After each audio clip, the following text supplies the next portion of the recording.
Buenas tardes, buenas tardes. Bueno, pues me complace dar la bienvenida a cada uno de ustedes que han tenido la gentileza de acompañarnos y acudir a la presentación de este libro de mi autoría, titulada Oaxaca, la ciudad renovada, historia de los procesos de transformación y crecimiento urbano 1876-1950, pues en el marco de la Feria Internacional del Libro de Palacio de Minería, ¿no? Un espacio y un momento pues muy deseado y esperado por todas las personas que están en el mundo de las letras. Bueno, quiero confesarles que me siento muy conmovida de estar aquí en este magnífico escenario, ¿no? Obra maestra, ¿no?, de la arquitectura neoclásica del autor Manuel Tolsá, y que bueno, pues que ya sabemos que desde hace 4 lustros pues ya pues es la sede de esta feria de libro, y además pues también es motivo para mí de mucha alegría el poder contar con la compañía de entrañables amigos y de personas interesadas en este libro que estamos compartiendo. Y bueno, pues en esto que hoy nos reúnen, ¿no?, en una de sus formas, en una de sus esbozos, las páginas del libro que se presentan fueron también mi tesis doctoral que realicé en el Instituto de Investigaciones Dr. José María Luis Mora, bajo la dirección de la doctora Eulalia Rivera Carbó, aquí presente. No obstante, el libro pues, ha tomado distancia de la investigación original para adquirir una identidad propia y salir a conquistar un espacio en la historiografía oaxaqueña. Esta investigación pues, se presenta ahora con una versión pues, corregida, aumentada, más accesible, ¿no?, con un lenguaje más ágil, pero bueno, esto sin demeritar el rigor ni el ropaje académico de una investigación histórica. Como usted lo puede notar en el título, pues se desprende el objeto de esta investigación, que es la ciudad de Oaxaca, que es la principal protagonista, ¿no? Y no solo pues, es el telón de fondo donde suceden las cosas, ¿no? Entonces la ciudad de Oaxaca se erige como la figura central alrededor de la cual giran pues, las páginas de esta obra. Y como ustedes podrán notar, pues, es el sitio, repito, que he elegido como objeto de estudio y como representa pues, mi principal interrogante. En los últimos tiempos me he dedicado a estudiarla, a buscar razones y sin razones de su forma, su arquitectura, sus espacios públicos y privados, así como de sus cambios, pues documentar sus cambios impermanentes. Donde los fenómenos urbanos y quienes han participado en el desarrollo son ya pues, parte de sus intereses, que contribuyen pues, el motor que está detrás de esta investigación de largo aliento y que me han traído pues, hasta aquí a compartir estos hallazgos con ustedes. Bueno, pues después de esta breve introducción, pues ha llegado el momento de escuchar los comentarios de dos distinguidos académicos, los doctores Eulalia Rivera Carbó y Juan Manuel Sánchez, ambos que son autoridades en los estudios de la ciudad, también que son autores acreditados en los temas que aborda este libro, ¿no? A quienes les agradezco pues, el tiempo dedicado a la lectura de mi libro y por la presencia en este evento. Bueno, pues permítanme presentar a la doctora Eulalia Rivera Carbó. Ella es doctora en Geografía e Historia por la Universidad de Barcelona. Sus investigaciones y publicaciones están enmarcados en el campo de la geografía histórica, con diversas líneas temáticas sobre la geografía urbana en los siglos XVIII, XIX y XX, la integración del territorio en la formación del Estado Nacional y el uso de la imagen como fuente de investigación histórica, geografía económica, como fuente de investigación social. Como docente imparte cursos sobre geografía histórica, geografía económica y seminarios de tesis y dirige tesis tanto de maestría como doctorado. En 1998 recibió un cum laude por su tesis doctoral de geografía en la Universidad de Barcelona, España. En 1986 le fue otorgada la medalla Gabino Barreda por la Universidad Nacional Autónoma de México y desde 2008 es miembro del Consejo de la Crónica de la Ciudad de Orizaba. Es miembro del Sistema Nacional de Investigadores, es profesora e investigadora del Instituto de Investigaciones Dr. José María Luis Mora y autora pues, de un crecido número de libros, artículos y capítulos del libro y coordinadora de obras colectivas. Gracias, Eulalia, por tantos años de acompañamiento y por haber apoyado esta publicación. Y bueno, pues también contamos con la presencia del doctor Juan Hugo Sánchez García. Él es licenciado en Historia por la Universidad Veracruzana, maestro y doctor en Historia por el Colegio de Michoacán, es profesor investigador en el Centro Universitario de Tonalá de la Universidad de Guadalajara, pertenece también al Sistema Nacional de Investigadores, es autor de varios artículos y capítulos títulos de libro, algunos de los cuales Gobierno Municipal y Movilidad Urbana, los coches de sitio en la ciudad de Guadalajara, 1880-1910, en búsqueda de una ciudad higiénica, pública y desarrollo urbano, Guadalajara, México, 1890-1912, y entre algunos capítulos de libros destaca el Ayuntamiento de Guadalajara ante la desamortización, el caso del río San Juan de Dios, 1855-1897, el Ayuntamiento de Guadalajara, el abasto de las finanzas durante el Porfiriato, entre otros trabajos muy méritos. Gracias también, Juan Hugo, por tu participación y por haber viajado desde Guadalajara para estar aquí con nosotros. Y bueno, pues hasta aquí llegaría mi intervención en esta sala. Y los invito a escuchar atentos a quienes generosamente van a comentar el libro, no sin antes reiterar mi gratitud por tenerlos aquí en este evento, tan buena fortuna para el libro, para la autora y también para el público que nos está acompañando. Adelante.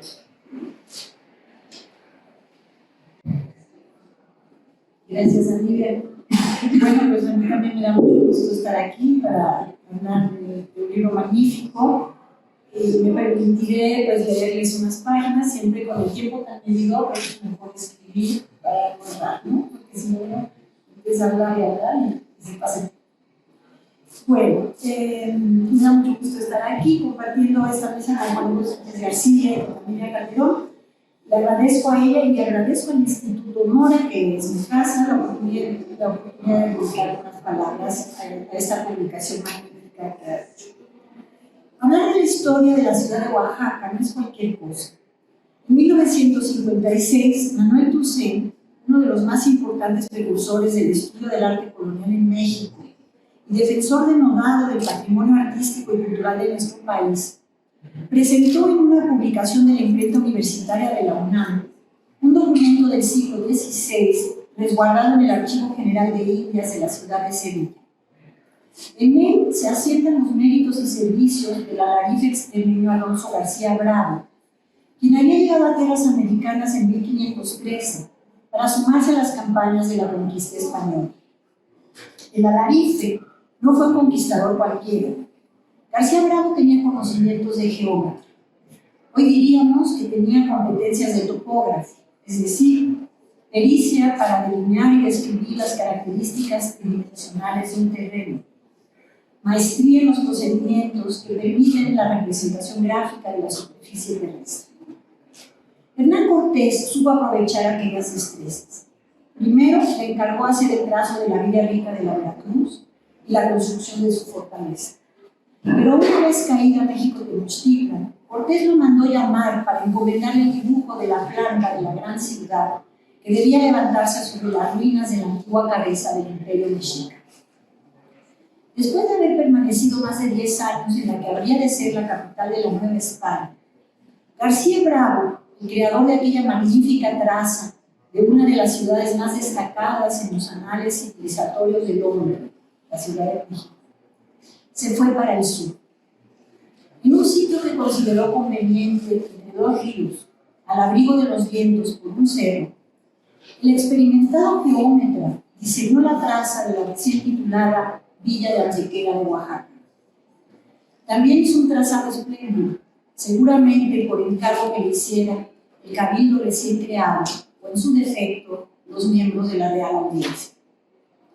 Desde que quedaron planeadas la plaza central y el damero perfecto para que pudiera irse extendiendo alrededor, con la orientación correcta, ligeramente inclinada de un eje norte-sur, para lograr la óptima iluminación solar durante todas las estaciones del año, la ciudad de Oaxaca se convertiría en uno de los ejemplos más notables del modelo urbano de toda la América española de por sí notable.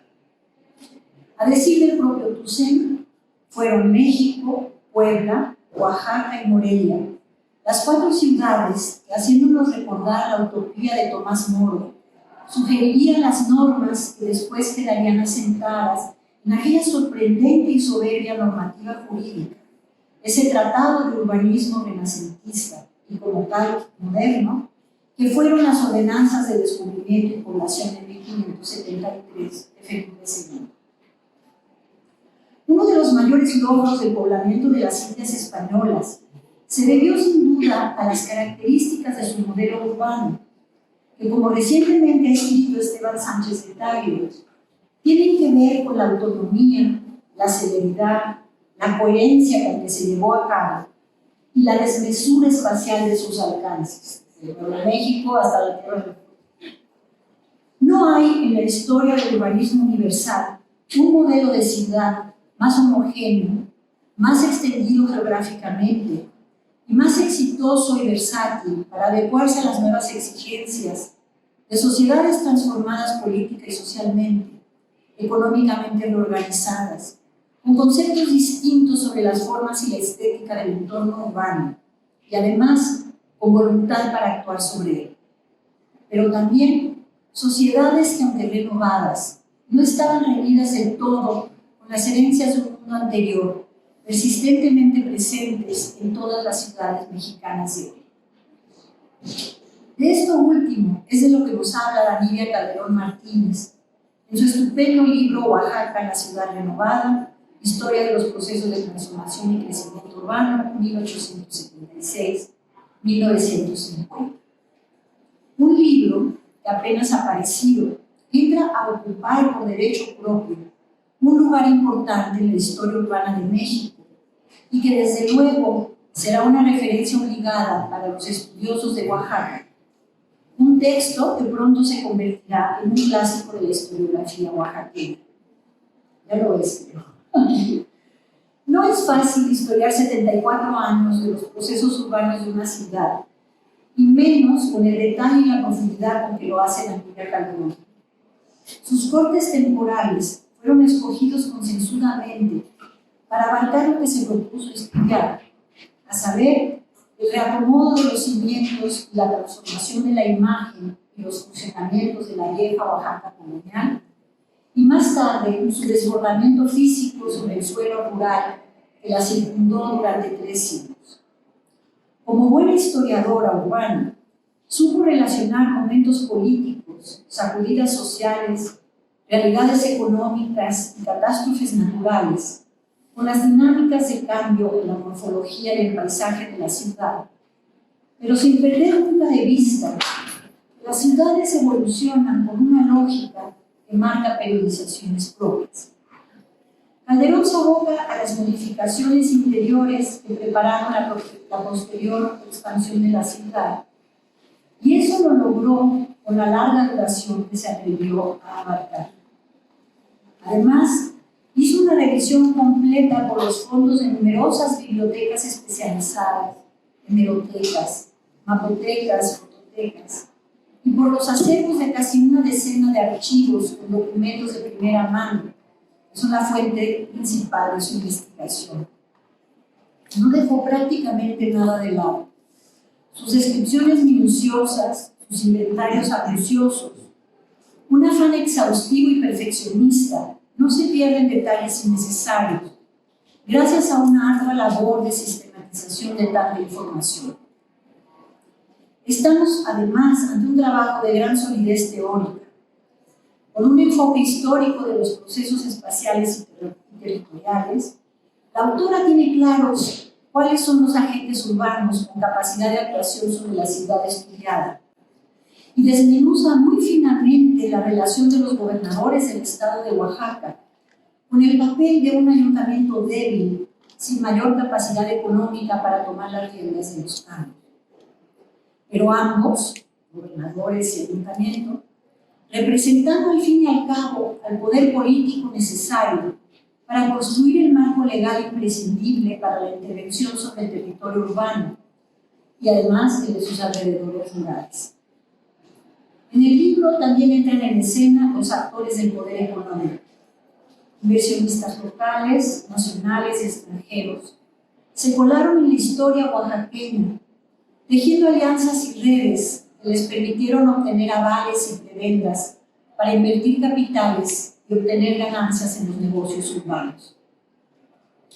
En un juego de escalas que le permitió alejar la mirada para abarcar ya no solo de la ciudad, sino las regiones aledañas, Danivia Calderón pudo descubrir una increíble relación de personajes que se tradujo en circulación de dinero, intercambio de conocimientos técnicos, vínculos de fábricas, bancos, negocios de electricidad y tendidos ferroviarios, a lo largo de un corredor geográfico que iba desde la Ciudad de México hasta Oaxaca, pasando por Puebla, Orizaba y Veracruz, pero que además estaba ligado a circuitos transnacionales. Apellidos como Zorrilla, Grandison, Granich, Pearson, entre otros quizá menos conocidos, desfilan por las páginas de este libro descubriendo una historia económica de intercambios, transacciones y redes familiares de unas élites enquistadas en el poder y convertidas en oligarquías locales. Y de eso se nos ofrece una información riquísima. Después de reflexionar sobre el concepto de ciudad y la definición del fenómeno urbano en sí, el texto nos lleva de la mano, como ya hemos dicho, por una larga historia que empieza en 1876, en una Oaxaca de origen centenario que quiere desembarazarse de su semblante virreinal.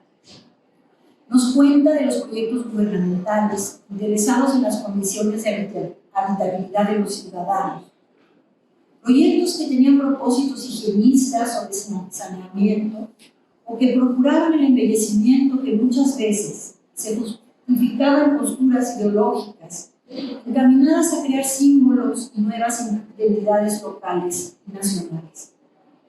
Así se adecuaron espacios públicos, se plantaron jardines, se levantaron arquitecturas y estatuarias y se renombraron calles para recordar a próceres y efemérides del nuevo santoral patriótico. Todo tenía que ver con anhelos de modernidad.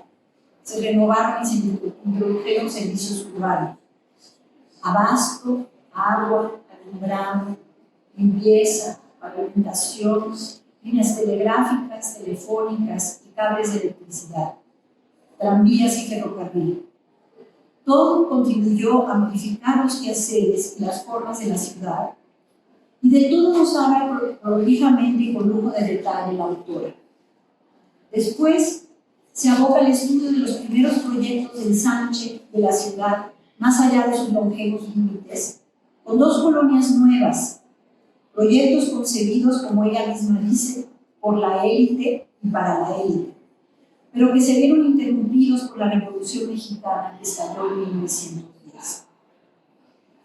Los efectos de la Ley Agraria de 1915 abrieron el camino a la fragmentación de propiedades rústicas, a la restitución de tierras a viejos pueblos de indios o a la dotación a ejidos nuevos.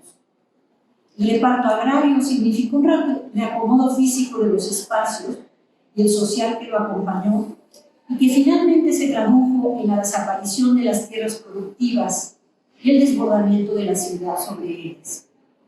Haciendas, ranchos, pueblos, sequías, plagas, escasez, epidemias, pleitos y corruptelas. No falta de nada en esta última parte de la historia. Es justo señalar un mérito adicional en el estudio de Daniela Calderón. Haciendo un trabajo de historia, tuvo siempre presente la imprescindible dimensión geográfica de los procesos sociales. Los historiadores suelen olvidarse de que junto al paso del tiempo está indisolublemente presente el espacio que las sociedades organizan para desarrollar su proceso civilizatorio. En esta historia de Oaxaca, el tiempo y el espacio se abordan indisolublemente. En congruencia, el material cartográfico que la historiadora supo construir para comprender y explicar es de gran precisión y belleza. Este excelente libro, editado por el Instituto de Investigaciones Dr. José María Luis Mora, es producto de un gran esfuerzo intelectual y de una disciplina de trabajo evidente. Su aparición es razón de satisfacción, porque aunque en las últimas décadas la historiografía se ha enriquecido con múltiples trabajos interesados en la historia urbana mexicana, este contribuye a llenar huecos pendientes en el estudio de las ciudades que no son la capital del país, que por mucho tiempo acaparó la atención de los especialistas y fue considerada como arquetipo de los procesos de todas. El análisis de Oaxaca, desde la multiplicidad de enfoques temáticos y conceptuales con que lo hace la autora, y en el largo periodo de tiempo que abarca, no se había hecho antes, y permitirá comparar para avanzar en la comprensión de las diferencias y las semejanzas de los procesos históricos del vasto universo urbano de México. Con la obra de Danibia Calderón hay un buen motivo de celebración para la vieja Antequera de Génesis Ilustre, que con casi 5 centurias de vida es ejemplo magnífico de un modelo urbano sin paralelo. Yo le agradezco a Danibia que me haya permitido participar en su proyecto y estar aquí. Muchas gracias.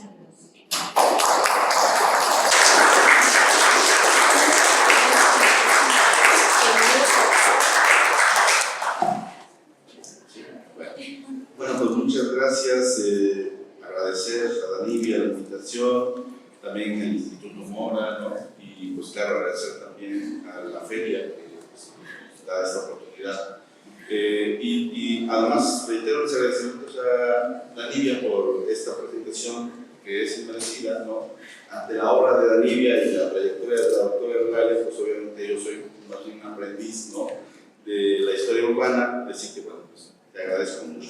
Y es cierto pues que la obra, ya lo ha señalado la doctora Eulalia, es ya un referente efectivamente en la historia de la ciudad de Oaxaca, ¿no? Y será también en la historia urbana de México, sin duda, un libro de consulta obligada. Pero además hay que decir pues, que Danibia, que no es casual que Danibia llegue a este resultado, tiene una gran experiencia, ¿no? En la ciudad de Oaxaca, ha hecho ya investigaciones, había hecho ya investigaciones sobre la ciudad, y es cierto que también ella pertenece a una especie de nueva generación, ¿no? De historiadores oaxaqueños o que están estudiando Oaxaca y que están renovando efectivamente de manera profunda la forma en que se hacía la historia de esta ciudad y en general la historia de la entidad, de esta entidad sureña, ¿no?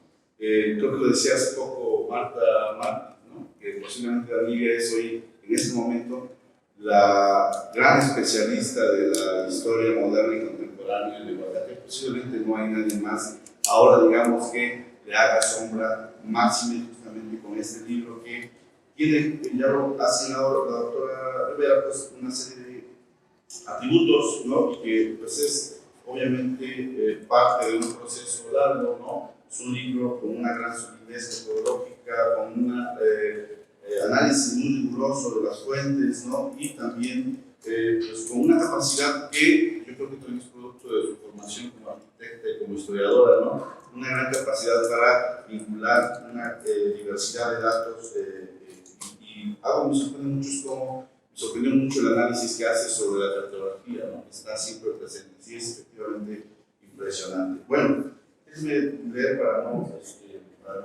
distraerme tanto. Pero bueno, el libro, es cierto, el libro es un libro extenso, ¿no? Pero bueno, se debe justamente a que los objetivos de Danibia pues, son explicar la transformación urbana y el crecimiento físico de la ciudad de Oaxaca a lo largo de casi un siglo, ¿no? Entonces, el lector pues, encontrará 8 capítulos en 3 apartados, un preámbulo y un epílogo. El preámbulo es relevante porque la autora nos sitúa en el campo de la historia urbana, una especie de reconocimiento de la trayectoria historiográfica en la que se inserta y a la que aporta la obra, ¿no? Y creo que además esto, pues, este epílogo además entra en diálogo justamente con algunas reflexiones de los jóvenes historiadores, ¿no? Sobre la historia urbana, como las que ha hecho Gerardo Martínez recientemente, ¿no? Bueno, la primera parte de la obra es un análisis de los agentes más reconocidos en el impulso de las transformaciones que experimentó la ciudad en el Porfiriato, los gobernadores. Es una óptica que privilegia el papel de quienes implementaron la modernización de la ciudad a través de la promoción de obras, servicios públicos, nuevos referentes y símbolos en el espacio urbano propios de la cultura política liberal. La ciudad de Oaxaca se consolidó así como referente de la modernidad que buscaba las élites y se afianzó como sede política. Danibia señala algo muy importante. En el contexto oaxaqueño hubo continuidad en los proyectos de transformación urbana a pesar de los cambios políticos. Al mismo tiempo, podemos observar con mucho detalle la intervención de los gobernadores en dichos proyectos, como fue el caso de la atención especial que puso el gobernador Gregorio Chávez sobre la escultura conmemorativa de Benito Juárez y los conflictos entre este gobernador y Antonio Peñafiel por el reconocimiento de la autoría de la obra, ¿no? Además, pues, justamente el caso del pedestal y de la estatua a Juárez nos recuerda el debate sobre la búsqueda de un estilo nacional en la arquitectura mexicana con base en la tradición prehispánica, sobre la que también ha profundizado mucho Mauricio Tenorio, ¿no? Justo cuando el lector puede pensar que el análisis que hace Danibia sobre el papel de los gobernadores en los procesos urbanos se concentró solamente en el Porfiriato, en su epílogo vuelve sobre este asunto para reflexionar sobre el papel de los gobiernos post-revolucionarios. Como lo demuestra Danibia, la ciudad se siguió privilegiando en las intervenciones de los gobernadores durante la primera mitad del siglo XX, claro, eso sí, con otros discursos, con otros objetivos, ¿no?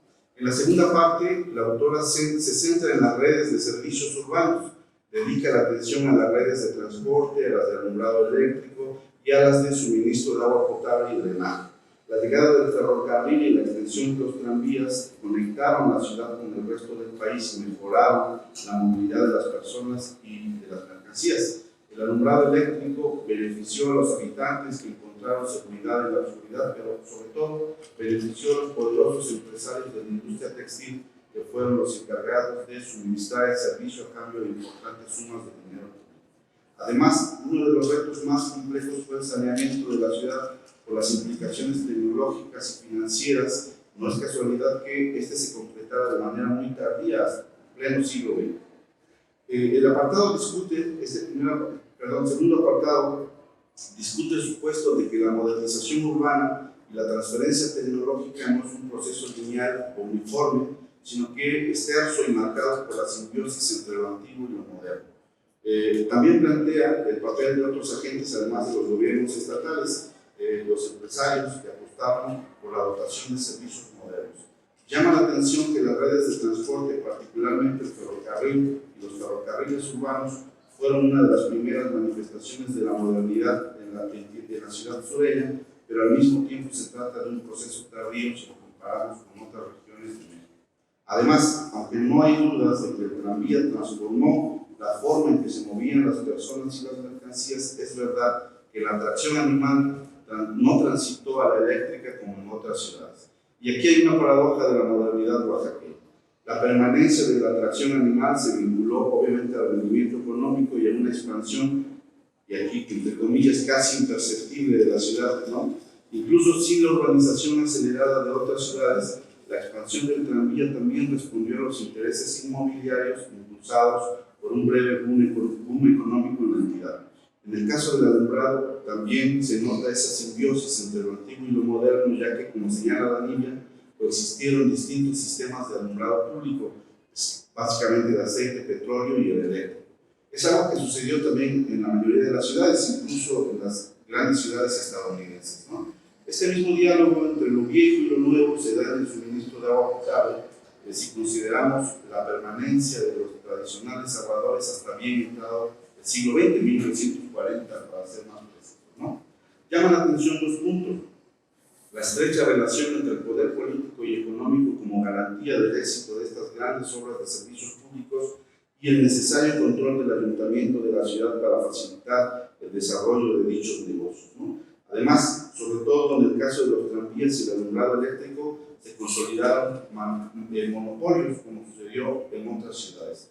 Del apartado 3, Danibia profundiza en la expansión física de la ciudad. La primera muestra de este proceso fue la colonia Díaz Ordaz, que tuvo la característica de ser un ejemplo de especulación inmobiliaria impulsada por el ayuntamiento para el beneficio de las élites locales. Algo que también caracterizó esa nueva colonia es que no rompió con la traza virreinal, sino que por el contrario la extendió. Quizá estos dos factores llevaron a un personaje de la época a señalar que la ciudad no se había extendido ni un metro durante el Porfiriato, porque también llevó a Danibia a preguntarse por una posible nueva tipología en el crecimiento de las ciudades que ella denomina como expansiones imperceptibles. Las élites no dejaron el centro de la ciudad o la ciudad antigua, y sí lo hicieron con un proceso gradual, como lo demuestra la ocupación de la colonia nueva en una segunda fase de la expansión de la ciudad. Por último, Danibia aborda un tema prácticamente inexplorado: los efectos del reparto agrario en los alrededores de la ciudad. Confirma algunos de los problemas señalados desde la historia rural, como las estrategias de los propietarios de las haciendas, de los ranchos, para sortear la legislación, los discursos de los campesinos sobre despojos muchas veces ficticios, los problemas burocráticos en el proceso de reparto, las divisiones que se dieron entre los mismos campesinos y la dotación en su mayor parte de terrenos poco productivos para la agricultura. Lo importante, en todo caso, radica en el planteamiento de que los campesinos figuraron como los principales fraccionadores y habitantes de las nuevas zonas que se abrieron gradualmente a la expansión de la ciudad. Los núcleos más próximos, como Jaratlaco, Trinidad de las Huertas, La Noria y Cinco Señores, fueron los que experimentaron la urbanización de manera más rápida, pero al mismo tiempo fueron presa de los particulares que ambicionaban las nuevas áreas que se integraban a la ciudad. Y ahí es bien interesante el caso de Cristóbal López, ¿no? Y de Jerónimo Yescas, realmente nos habla mucho también de las prácticas oaxaqueñas que ya algunos, ¿no? Pero bueno, la obra de Daniel Calderón, en síntesis, pues reúne todas las características que la convertirán en el referente de la historia de la ciudad de Oaxaca entre el siglo XIX y principios del siglo XX. Con ello, como he señalado al inicio, la autora se consolida como una de las investigadoras que mejor conoce la historia de esta ciudad. Muchas gracias.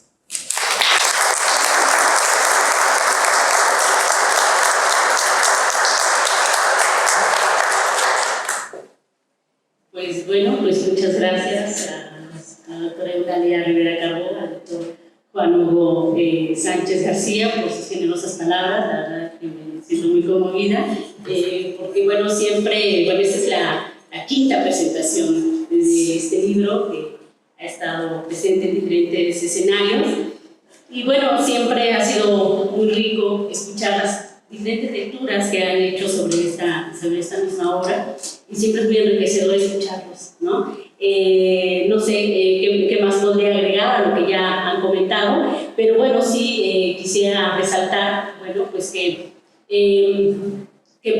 mi propósito o la intención de esta investigación, pues evidentemente, como yo lo comenté al principio de mi presentación, pues fue poner a la ciudad de Oaxaca en el discurso, en el diálogo con otras ciudades que ya han sido bastante bien trabajadas, estudiadas. La ciudad de Orizaba, que Eulalia es experta, Guadalajara, que Guadalajara nos ha robado un investigador muy bueno que es de Oaxaca, pero bueno, casos también como Puebla, como la misma ciudad de Aguascalientes, en fin, creo que en esta descentralización que han tenido los estudios sobre la ciudad, que se han dejado pues ya un poco de lado, o ya no son nada más concentrados al estudio de la ciudad de Oaxaca, pues bueno, trato de internar a la ciudad de Oaxaca en el diálogo de cómo fueron viviendo estos procesos de transformación, de tecnificación de los servicios urbanos, de la expansión de la ciudad al interior de la República. Claro que siempre con el diálogo con la Ciudad de México, no en una cuestión de compararlo, porque es una comparación que es indicativa, ¿no? Que no es tan... pero sí saber más o menos cómo es que se fueron llevando a cabo estos procesos en la provincia oaxaqueña. Y bueno, también comentar que, como ya lo había señalado la doctora Eulalia, bueno, pues esto es el resultado de, pues sí, los 4 años del doctorado, pero un poco más también, como lo comentaba el doctor Juan Hugo, de estudios sobre la ciudad de Oaxaca, que ha sido mi principal objeto de investigación, pero también a partir de la consulta de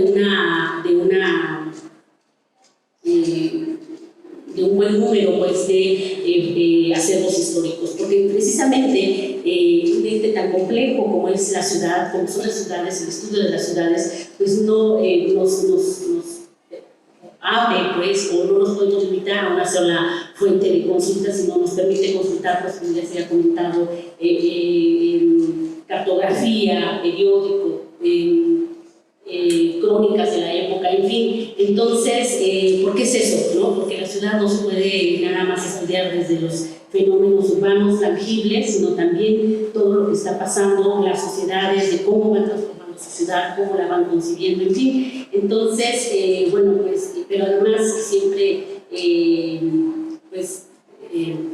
no sé, pues con este amor y este cariño a esta ciudad que me ha recibido desde la infancia, ¿no? Y que me ha permitido, pues, tratar de estudiarla. Entonces yo de verdad te agradezco mucho estas palabras, y bueno, pues yo espero que quienes ya lo tengan, pues que estén disfrutando de la lectura, y que nosotros invitarlos a adquirir el stand del Instituto Mora. Y pues nuevamente agradecer al Instituto. Quiero comentar también algo que se me ha pasado. Este es el resultado de una coedición, que es bien importante comentarlo, entre el Instituto de Investigaciones Dr. José María Luis Mora y el Ayuntamiento de la Ciudad de Oaxaca, que generosamente se sumó a este proyecto, y que, bueno, pues que precisamente el día 25 de abril del año pasado, pues se presentó en la Ciudad de Oaxaca. Entonces, bueno, pues es también la suma de voluntades de muchas personas que, bueno, a mí me toca estar al frente, pero esta es la suma de muchas personas que me han apoyado, que me han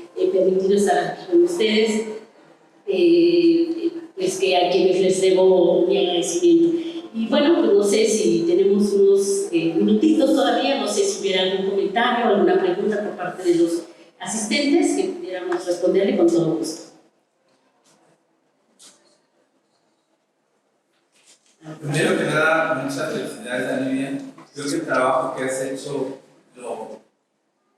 has dejado una huella en él, una impronta con tu formación como arquitecta urbanista y después como historiadora. Creo que la consulta de acervos le da un valor sumamente importante para que todo el mundo pueda acudir a él como una fuente. Y no sé si tu intención fue llenar ese hueco que han mencionado a los presentadores, pero sí me gustaría saber si lo tenías pensado así o porque surgió el periodo o fue No, bueno, nunca fue mi propósito hacer este vacío. Quiero comentar que, bueno, hay antecedentes, digamos, de su trabajo. Bueno, creo que es meritorio reconocer el trabajo del doctor Carlos Mira Vázquez, ¿no? Quien él fue, digamos, el que abrió de alguna otra manera los estudios sobre la ciudad de Oaxaca. Una persona, pues, bueno, podría decir que fue mi mentor, ¿no? Una persona muy allegada a mí, y entonces, bueno, pues podría decir que fue que me introdujo un poco en el tema de los estudios de la ciudad. Pero bueno, claro, ya después empezamos a tomar distancia, y digamos, como lo comenté al inicio de mi presentación, es el resultado de la tesis doctoral, pero que bueno, que tenía antecedentes de la tesis de investigación, de estos proyectos de investigación vean encadenados. Yo ahí estaba estudiando sobre las primeras colonias urbanas, ¿no? Y bueno, me fui adentrando más en el estudio de cómo fue expandiéndose la ciudad precisamente en ese periodo. Pero claro, la expansión iba relacionada con otros fenómenos, ¿no? Como ya lo había comentado, con la dignificación de los servicios urbanos, la modernización, este interés por parte de las élites de poner a la ciudad de Oaxaca a nivel de las ciudades más importantes de México, Guadalajara, Monterrey, pero también de otras latitudes, ¿no? Entonces estas influencias, ¿no?, que tuvieron pues la élite oaxaqueña, pues sí, obviamente de un proyecto que venía desde la silla presidencial, ¿no?, con Porfirio Díaz, pero también estas intenciones, este interés de compararla con otras ciudades de otras latitudes, ¿no? Entonces vemos pues cómo es que este grupo de poder, tanto político como económico, pues van haciendo los esfuerzos pese a las limitaciones que un poco tuvieron, no solamente económicas, sino principalmente geográficas, ¿no? Porque si algo que hay que rescatar en toda esta historia es que siempre la ciudad de Oaxaca se sintió aislada de todos los procesos que estaban sucediendo en otras partes, ¿no? Entonces, el tema incluso, un poco a propósito, ¿no?, de la imagen que ilustra este libro, del ferrocarril, porque era esta idea de que este sueño que tenían de hecho todas las sociedades, que con la llegada del ferrocarril pues iba a traer, ¿no?, estas bonanzas económicas, iba a traer inversionistas. Y claro, algo también que se comenta es cómo estos medios, ¿no?, bueno, este importante medio que fue característico pues del siglo XIX, cómo es que es percibido por la sociedad local. Y aquí, en este caso, en el caso de la ciudad oaxaqueña, intentó siempre se preocupó por remozar la ciudad, porque precisamente querían que cuando llegara el ferrocarril y que iba a traer inversionistas, vieran una ciudad revisada, viera una ciudad atractiva y que diera confianza a los inversionistas para poder depositar, ¿no? Invertir sus capitales, ¿no? Entonces vemos como todas estas tecnologías, lo mismo con la... y también algo que quise resaltar en esta investigación es que también quitar un poco esta idea, un poco a veces también romántica, de cómo los servicios urbanos pareciera que llegaron, ¿no? Y que como una cuestión natural, por así decirlo, y cubrieron toda la ciudad. Y lo que yo, al menos para el caso de la ciudad de Oaxaca, lo que intento subrayar es que no, que la ciudad, que la unificación de los servicios, la modernización de los servicios urbanos fueron procesos lentos, ¿no? Que desgastaron mucho a las autoridades, a los gobiernos, a los inversionistas, ¿no? Y que de repente pues causaba, las sociedades pasaban del asombro, ¿no? A la gran decepción, en el sentido de que a veces pues, no cubrían, ¿no? En el caso de la iluminación eléctrica, pues fue muy puntual, como se va a ver en la cartografía que está en el libro, fue muy puntual y poco a poco fue irradiándose. Entonces, en algún momento, como lo comentaba el doctor Juan Hugo, pues estaban los tres mecanismos, ¿no? de iluminación. Pues todavía la ciudad se iluminaba con aceites, con lámparas de aceite, con ocote y también en algunas partes, obviamente en la parte central, con energía eléctrica, ¿no? Y entonces estamos viendo pues que estos procesos, repito, pues no fueron rápidos, no fueron avasalladores, ni toda la población también lo recibió. Y eso también habla un poco también de cómo la modernización fue nada más aprovechadas o disfrutadas en un primer momento por ciertos sectores sociales, ¿no?